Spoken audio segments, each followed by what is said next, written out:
আমি আসিফ মাহমুদ। আমি ঢাকা বিশ্ববিদ্যালয়ের ভাষাবিজ্ঞান বিভাগের মাস্টার্সে অধ্যয়নরত শিক্ষার্থী এবং বাংলাদেশে বর্তমানে চলমান বৈষম্য বিরোধী ছাত্র আন্দোলনের একজন সমন্বয়ক। আমরা দীর্ঘদিন ধরে কোটা বৈষম্যের একটা স্থায়ী সমাধানের জন্য চাকরিতে বাংলাদেশে যে অতিরিক্ত মাত্রায় কোটা রয়েছে সেটির সংস্কারের দাবিতে আন্দোলন করে যাচ্ছিলাম।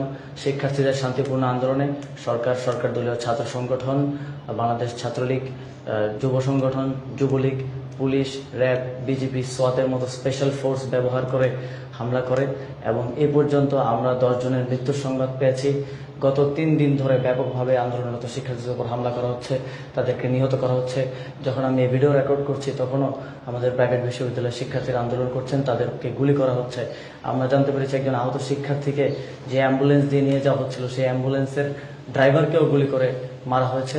শিক্ষার্থীরা শান্তিপূর্ণভাবে তাদের দাবি আদায় করতে চাচ্ছিল, কিন্তু সরকার শিক্ষার্থীদেরকে দমন পীড়নের জন্য শিক্ষার্থীদের যৌক্তিক দাবিতে মনোনিবেশ না করে তাদের উপর হামলা করেছে, যে কারণে শিক্ষার্থীরা অত্যন্ত ক্ষুব্ধ হয়েছে। শিক্ষার্থীদের পাশাপাশি এদেশের জনগণই আন্দোলনে নেমে এসেছে। জনগণ অভিভাবক হিসেবে শিক্ষার্থীদের পাশে দাঁড়িয়েছে এবং আমরা আহ্বান জানাচ্ছি, আর রাজপথে নেমে আসুন, আমাদেরকে রক্ষা করুন। শিক্ষার্থীরা এক ঘোর অমানিসার সময় পার করছে। আমরা জানি না আমাদের মধ্যে কতজন জীবিত থাকবে শেষ পর্যন্ত। আমরা যারা আন্দোলনের সমন্বয় করছি তাদেরকেও পালিয়ে বেরোতে হচ্ছে, তাদেরকেও খোঁজা হচ্ছে অ্যারেস্ট করার জন্য কিংবা গুম করার জন্য। আমরা গভীর শঙ্কায় নিমজ্জিত আছি। বিশ্ববাসীর প্রতি আহ্বান থাকবে, আপনারা এই আন্দোলনের দিকে একটি ক্লোজ লুক রাখুন, আপনারা অবজার্ভ করুন এবং আমাদের পাশে দাঁড়ান যে যেখানে আছেন সেখান থেকে।